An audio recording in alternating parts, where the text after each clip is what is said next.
So I was talking with an actor the other day, and I was asking the actor, I said, so who are you working with? Are you working with an agent? And the actor said, no, I freelance a lot. I said, you what? He said, I freelance a lot. I was like, oh, you freelance a lot. So we're going to talk about Sir Freelance a lot in this episode of Casting Actors Cast.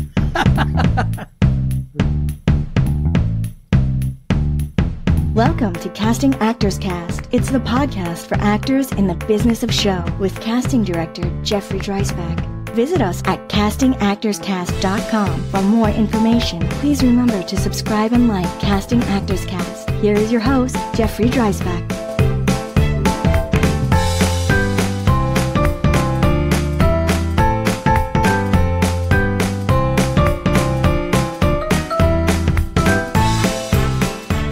Well, hello and welcome to this episode of Casting Actors Cast. How are you?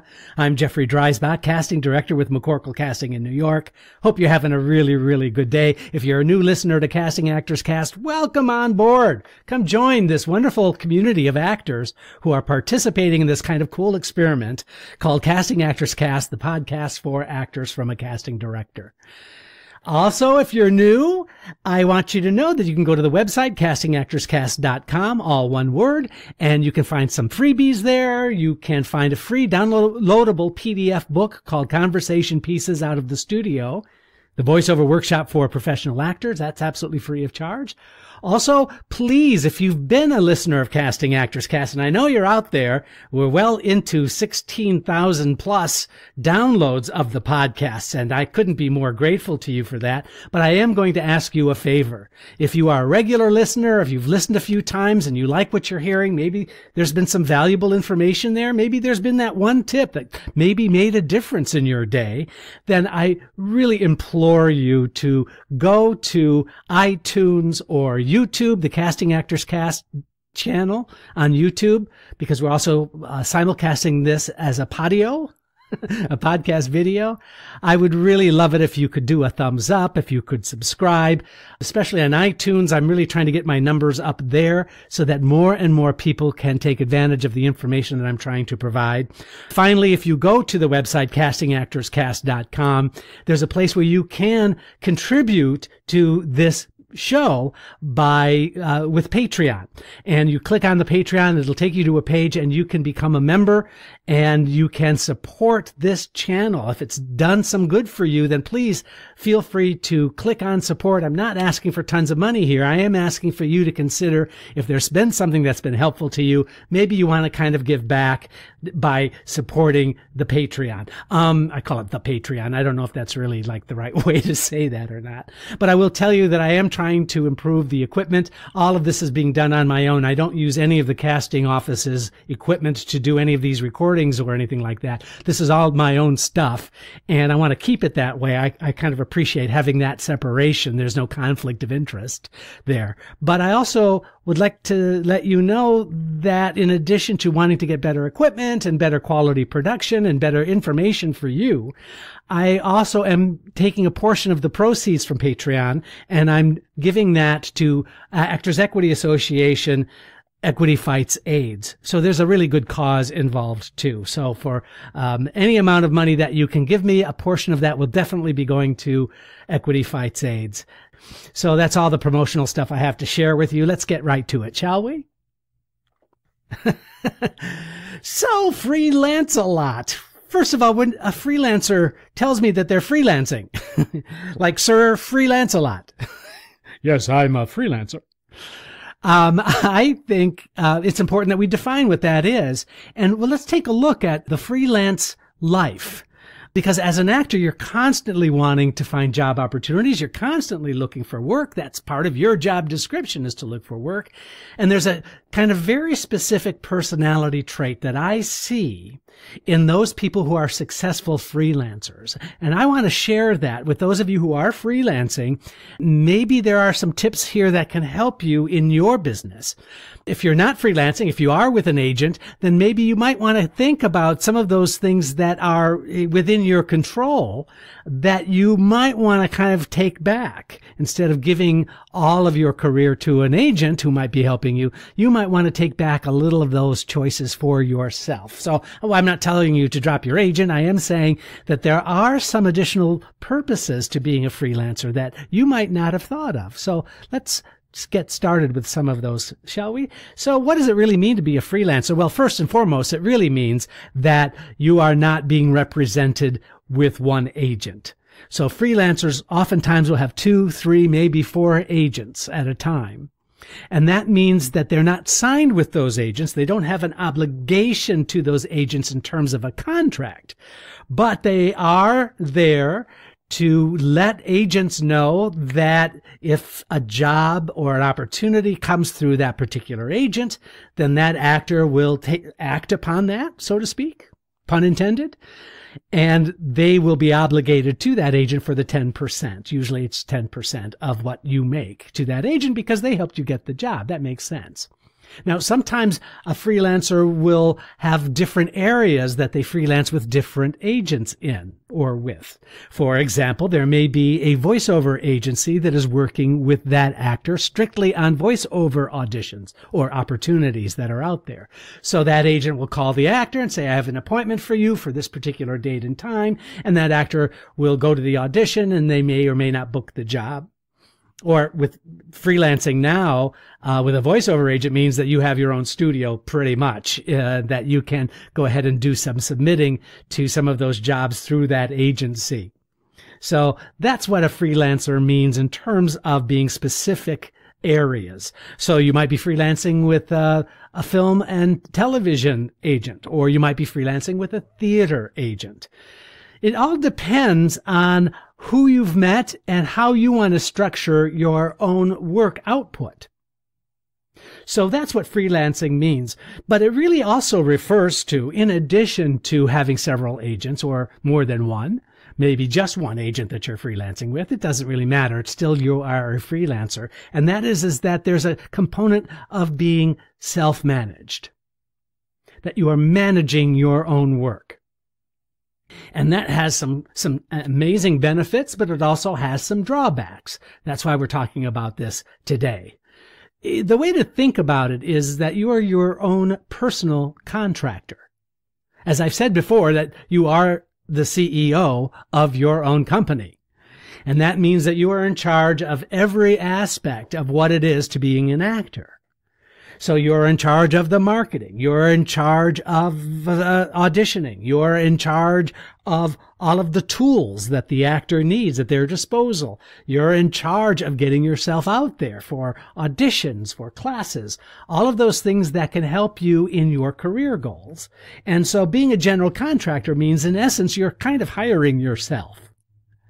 And you're getting yourself out there through your own work, through your own choices, and for your own checklist of items that you are trying to accomplish. So there are some issues, I think, in being a freelancer. And let's talk about a few of those negative issues. And if you are freelancing, maybe you can identify with some of these. By the way, I would love to hear your experience while being a freelance actor. But there are some issues. Suffice it to say that, in my view, there's quite a bit of additional stress being a freelance actor, because you are sort of the one-man band and you are in charge of all of these aspects. You're constantly looking for work. You're signing up for classes. You're taking care of yourself personally. You're doing all of the things that you need to do. Those lists of things that you need to accomplish as a freelancer can get rather stressful.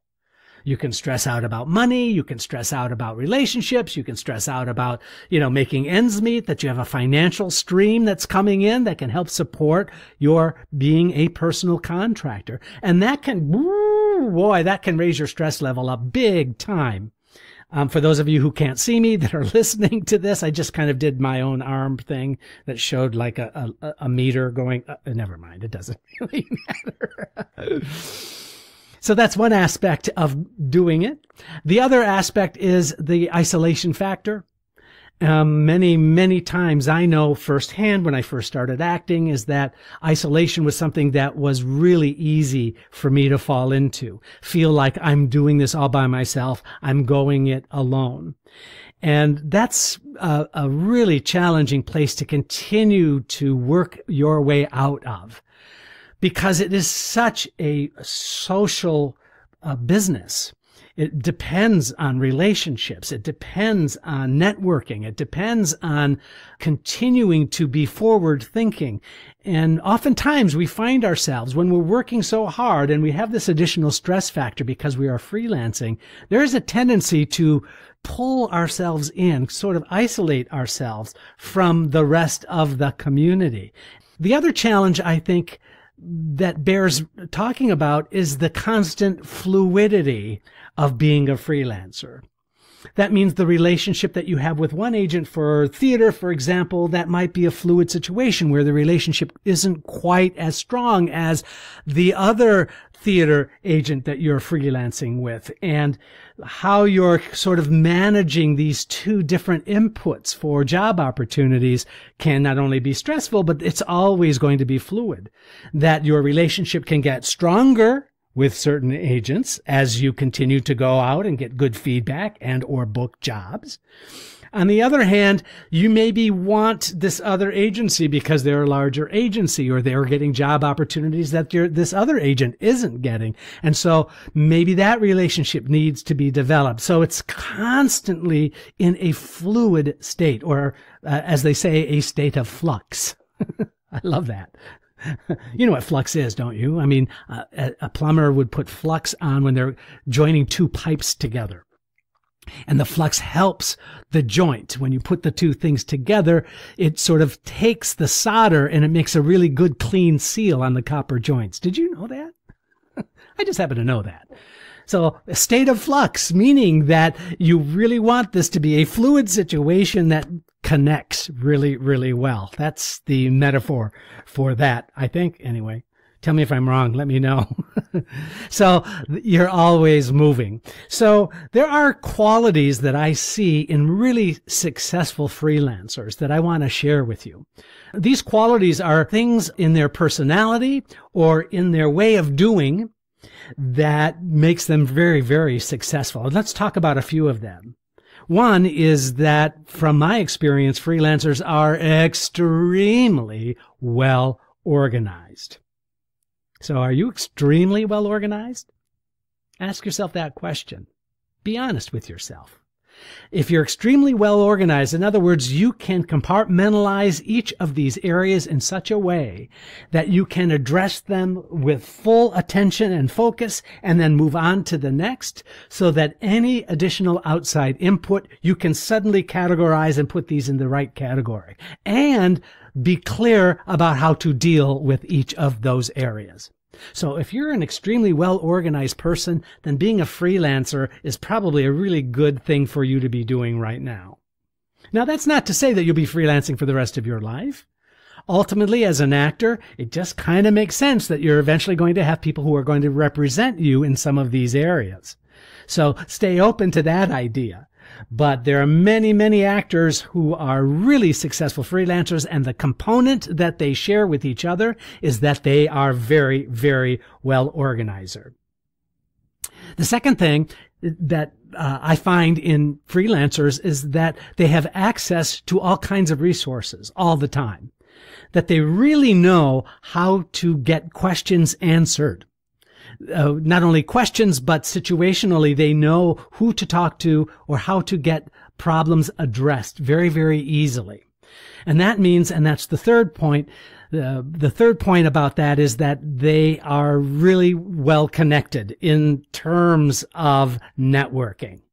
That they have all kinds of relationships with all kinds of different people in the business, so that if there is a question or there is a concern or there is a situation that they need some help with, that they can use their network, reach out and get the answer. Now, a lot of times actors who are being represented by agents, they don't have that ability. They rely on their agents to provide information about a particular project or about whatever. It doesn't matter. Whatever it is, that sometimes it's the agent who will provide that information, but a freelancer will take advantage of their networking skills and be able to get themselves and put themselves out there in such a way that they not only get the answer, but they really do employ their own ideas of how to make something happen. In other words, they use the input of others to create their own answers. It's really kind of an amazing thing. And finally, I think the thing that I see happening in freelance folks are that they really understand that there is a protocol. There is a natural order of things when you're freelancing. And let me explain what I mean by that. So Agent A calls you up, and maybe it's an agent that you're freelancing with for film and television, and Agent A calls you up and says, I've submitted you for a television project. And maybe Agent A is somebody that you've just kind of gotten to know a little bit.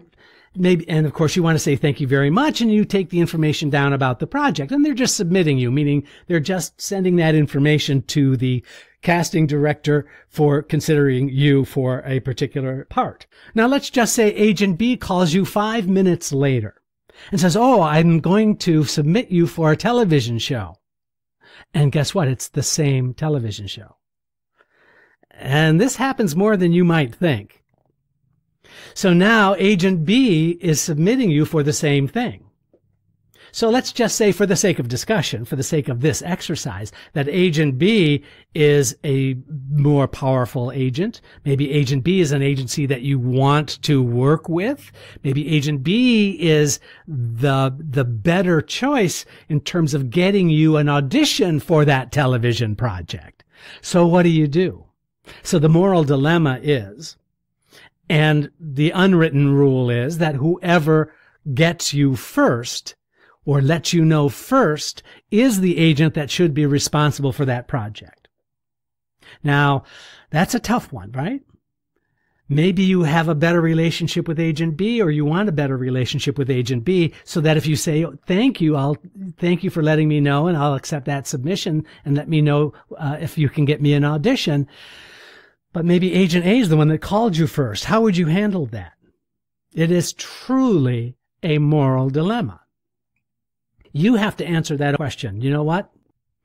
I can't answer that for you because I cannot tell you what the right thing to do is. I know that there's a moral component to it.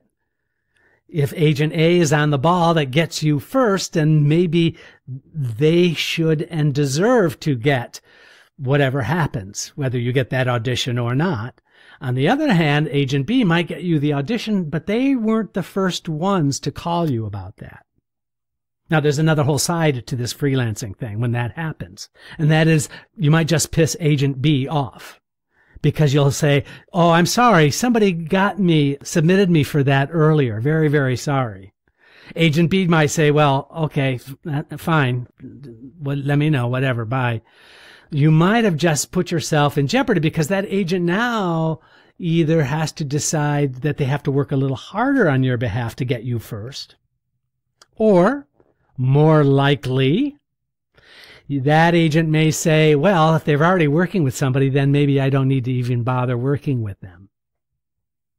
And that can be a very stressful thing for the freelancer as well.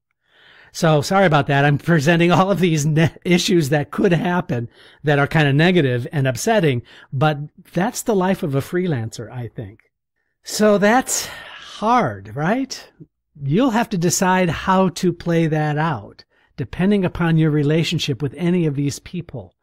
But suffice it to say that a freelancer has to be able to switch hats really, really easily. So you have to go from the actor hat to putting on the business hat, to putting on the student hat, to putting on the relationship hat, to putting on the networking hat.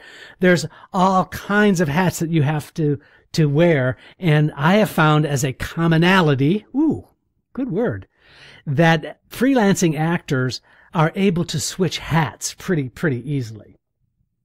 So who should freelance? Well, who are the best candidates for freelancing? Well, I've already mentioned about the organizational aspect. I've already mentioned about being able to network fairly easily and to outsource, resource, and all of those components that are seen in those who are freelancing. But, frankly, almost everyone who starts out professionally should consider themselves a freelancer.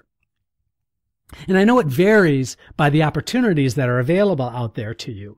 But as an actor, you're sort of hanging up your own shingle anyway. And I think that there's really great value in freelancing for a while as a sort of normal course of things. And here's why. When you are freelancing and you are the CEO of your own company, you understand all of these areas and all of these components so much better than those people who might get an agent very, very quickly in their career and omit having to learn some of these self-employment freelance elements.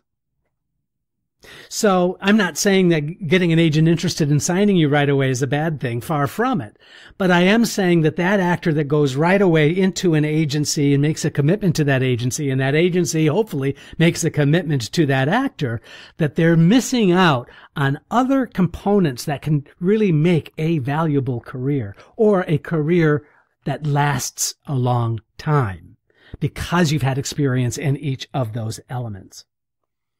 I also think that anybody who is very good at multitasking, who can juggle several balls in the air at a time, would make a really good freelancer as well. Now, if you're not a good multitasker, if it's hard for you to keep track of 5 or 6 different things at a time, then you might feel that you're struggling with being a freelancer. Is that you? Is that something you're going through? If it is, what can you do about that? Part of it is just the discipline of organization. Part of it is compartmentalizing. When you compartmentalize each of these projects or each of these elements that are difficult for you, if you put them in their own mental box and then take that box down and work with it as you need it, it becomes a little bit easier that you've provided a structure. Even though you're a creative person, having a structure in place really does help that creative person. It's not restricting. It's not saying if I compartmentalize it, I'm not going to be free to explore the creative process. That's nonsense. What you're doing when you compartmentalize is that you're putting each one in a category or in its own little contained area so that you can give it its full attention. And so a good freelancer knows how to juggle all of those balls. Who should freelance? Sometimes there are no other choices. Sometimes you won't have a choice. That freelancing is the only thing that you have going for you in terms of developing or growing your acting career. Whether you're new or whether you're coming back to the business after a hiatus, or maybe you want to retool yourself. Maybe you want to kind of get a fresh start of things. There's no time like the present to do that. So I hope that that's been helpful to you. Have a great day. We'll see you next time on Casting Actors Cast. Casting Actors Cast is made possible with your support just by listening. Please like, share, and subscribe wherever you get your podcasts. I'm Caitlin Clark.